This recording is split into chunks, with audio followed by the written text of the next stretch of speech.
going on, you guys? Slim back here today with a new deck profile for you guys, and you already know your boy got you with that updated MEKK-KNIGHT INVOKED deck profile for the end of this February, but starting into March 2021 format. If you guys are new here, consider subscribing, hit that notification bell. You guys will be notified whenever I upload. You'll also be notified when I stream over here and on Twitch. Links are in the description. While you're down there, consider joining my ever-growing Discord community. If you guys want to purchase and build this deck, and you already know I'm going to suggest that you do because it's one of the best decks ever, in my opinion, please use my TCG player link because a portion of what you spend will go back to the channel. It'll help me out and I really do appreciate it. And last but not least, if you further want to support me and the channel, consider becoming a channel member by clicking that join button or becoming one of my Patreons. With all that out of the way, you guys, you already know your boy got you. MEKK-KNIGHT Invoked, one of my favorite decks of all time, and just a deck that, you know, you're not going to see too much, not too many players take the time to play it. It's definitely more played than pure MEKK-KNIGHTs. I mean, that's neither here nor there, but it's definitely a deck that's very close to my heart, and it's a deck that I always try to improve and try to make a new version for every format. And even though we don't have our ban list yet, I'll be honest with you, most of this deck is saved. I mean, I got a couple things in here that I think probably will get touched in one way or another, but other than that, I think the deck is really awesome. But I'm not going to waste any more time, you guys. Let's hop into it. You guys already know, just one of my favorite decks of all time, so let's get rolling. So of course, Triple Me, you already know, Triple Slim, the best card, like one of the best cards ever printed. Been summoning him since 2017, gonna keep summoning him. Of course, my home, the Magical Meltdown, my Spell of Invocation, and the Terraforming to search it out. This is nothing new. Not even gonna explain any of this. You've seen these cards on this channel 7 billion times, and if you haven't, if this is your first time, go check my videos. You'll see that it's pretty much all my profiles include Alistair, which is me. So very standard. I'm not playing Pot of Desire, so that's why there's 2 invocations instead of 3, so just letting you know ahead of time. For the MEKK-KNIGHTs, it's my old school lineup of the 3 purple, the 2 blue, and the 1 eclipse. This has always been the go-to, just most, you know, tried and true amount of MEKK-KNIGHTs for me. It's just always worked, and whenever I start with MEKK-KNIGHT Invoked, if I think about not adding another card, this is just the route I always go. And then I also added Pankratops, because this is literally a glorified MEKK-KNIGHT. Since it's at 1, it's literally a glorified MEKK-KNIGHT. We are going second deck, so being able to just shoot out Pank and then do MEKK-KNIGHT stuff is crazy. So I just include them with the MEKK-KNIGHTs because honestly, Pank really is just that good. And I mean, it's one of the best side deck cards. Why not main deck it? So that has not changed at all in this deck, and to be honest, I don't think it ever will. We are playing Dragoon Turbo. I will let you know ahead of time. So to do that, to facilitate that, I am still playing the Core Bane and the Light Stage. Now, a lot of people have asked me why I haven't committed to playing the Candina yet. I honestly just haven't tested it, and I looked at every other card in this deck. I wanted to keep the deck 40. That basically would have been the 41st card, and I liked everything that was in here.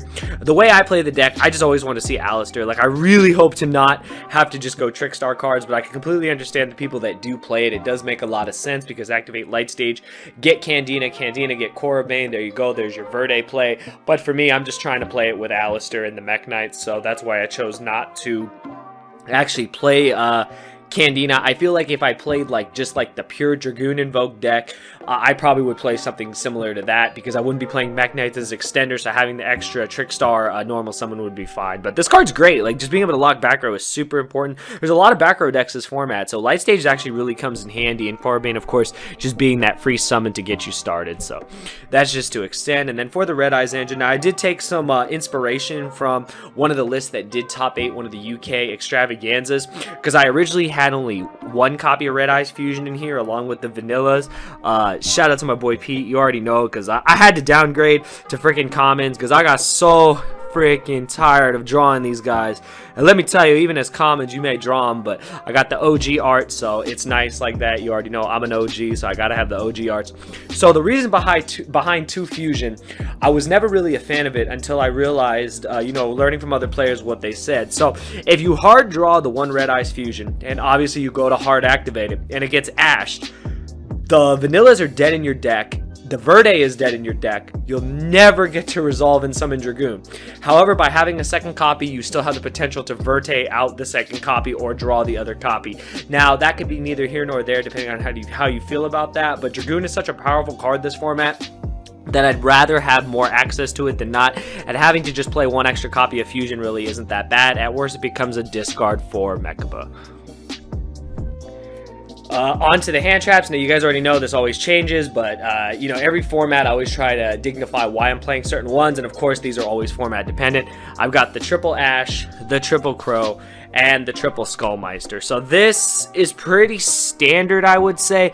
I chose to not main deck Droll. Now, Droll could be very good in this deck because you can Droll them, they'll pass their turn. However, Droll's only really good against Drytron. It's really not that good against anything else, to be honest. Like, sure, it could be good against Dragon Link and other random decks, but these cards are just better across the board of decks. Ash is the most generic hand trap ever. Crow and Meister aren't once per turn. Not only that, Crow can hit Eldritch, Meister can hit Eldritch. Like, you can do a lot of things with these cards. Meister is very versatile because it hits anything engraved. That's why I played it over Bell. Bell is good, but it really doesn't have synergy in this deck. It is an Earth monster, and that doesn't help us, whereas the Darks actually do help us because of one of the Invoke fusions we're playing in the extra deck. So I felt that for this particular deck, in this format, these were the correct hand traps to play. I felt that by playing these, maxing out on them, at least when we draw these can still, you know, get us somewhere. We can use multiple in a turn if we open multiple, so it gives us that synergy that unfortunately cards like Bell and other hand traps don't really do for this deck. So that is the reason why I chose on all these, and I'm not running Gamma and stuff because usually I always have a card in play before a monster in play before Gamma could even be live.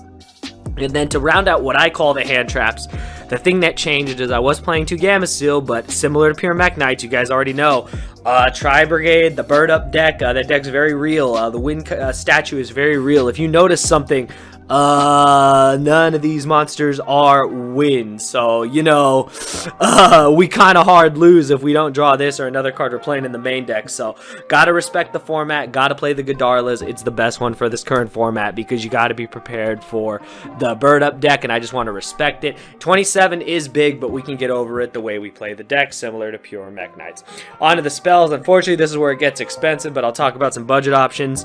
I feel this is a necessary evil since we are a going second deck. We need one of the best board-breaking cards in the game.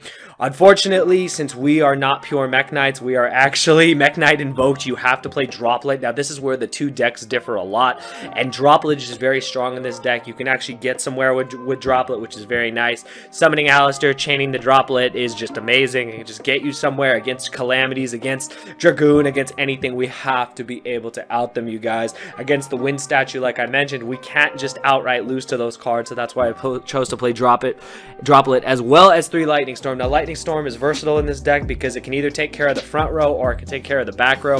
There's a lot of trap decks this format that tell you can't play, so by maxing out on this, we give ourselves at least 8 outs to like problematic fields, and this also helps against the back row deck, so that's really, really important. And the last card is actually Instant Fusion. It's finally back in the deck, and I'm super excited to play it again. It does come up a lot with Thousand Eyes Restrict, so I really like it. And that is the main deck, you guys. It is 40 cards, and now on to the extra deck. Alright, for the extra deck, you guys, a lot of this is standard, but there are some new cards in here that I do like. Maybe not so much new, but cards that are returning to the deck that I like. But the standard stuff is here. Of course, the 2 copies of Mechaba, the 1 Purgatrio. The newest addition that is finally back is Kaliga, and Kaliga is an absolute house. A lot of times you're trying to end on Dragoon Kaliga, and that's like such a good soft lock that it's actually insane. This says your opponent can only activate 1 effect per turn. You can only attack with 1 monster per turn. This sits in defense. You can buff this up with Alistair. You have that plus Dragoon to negate the effect. You're in there. I think Kaliga is actually insane with all the darks we play with our hand trap lineup. We have those 6 extra dark monsters. It's just honestly fantastic. I really, really like Kaliga. It's also an instant fusion target that can come back off a cross sheep. So this card is insane. Should have been in here a long time ago, but you know, that's where we make mistakes, so we got to improve with every build. Then of course the Agodes, because this card can just end games. Card's really, really nice. I like that. That's just the standard fusions. Then of course the boss himself, for as long as we can still play him, and the Thousand Eyes Restrict for instant fusion. This card's just really good. Really good at baiting a negate. Instant fusion, bring this out, bait a negate. Going first, instant fusion, Kaliga, Link summon, cross sheep back the Kaliga. It's actually insane. So I like what Thousand Eyes can do a lot. Thousand Eyes can be used sometimes multiple times in a turn, depending on how you draw. Then on to the Link monsters. I'm not playing All Mirage and Secure Gardener anymore. I wanted to find more room, so of course I'm just going to play the Artemis. This card's just great.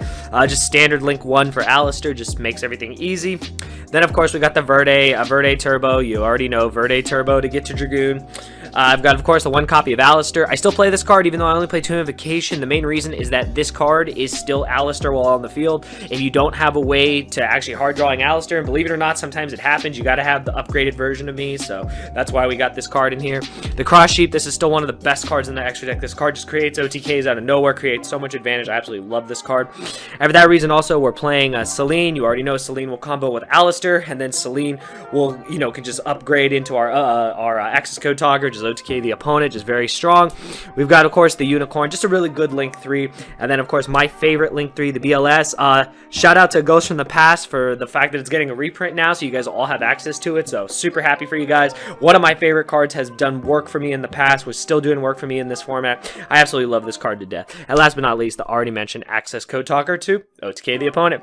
Pretty standard, you guys, but that's it. That is the updated MEKK-KNIGHT Invoked deck profile for this current format. If you guys did enjoy, be sure to smash that like button. Let me know what you guys think. I'm always working on this deck for you guys. You already know anything with Alistair, aka me, I'm always going to work on it and do my best for it in every format with you guys. But hopefully you guys did enjoy. I'd love any feedback. If you guys have any suggestions and stuff I didn't think of, definitely put it in the comments below. And we'll constantly be working on this deck. And as soon as the ban list drops, you already know your boy got you on a bunch of new deck profiles. This being one of them. I just wanted to show you guys what I've been working with, because I haven't done a profile like this in a while. It's been like 2 months, I think, since I profiled MEKK-KNIGHT Invoked. And that's a little too long for my liking. But hopefully you guys enjoyed. If you did, smash that like button. I'll see you guys in the next video. Thank you for watching.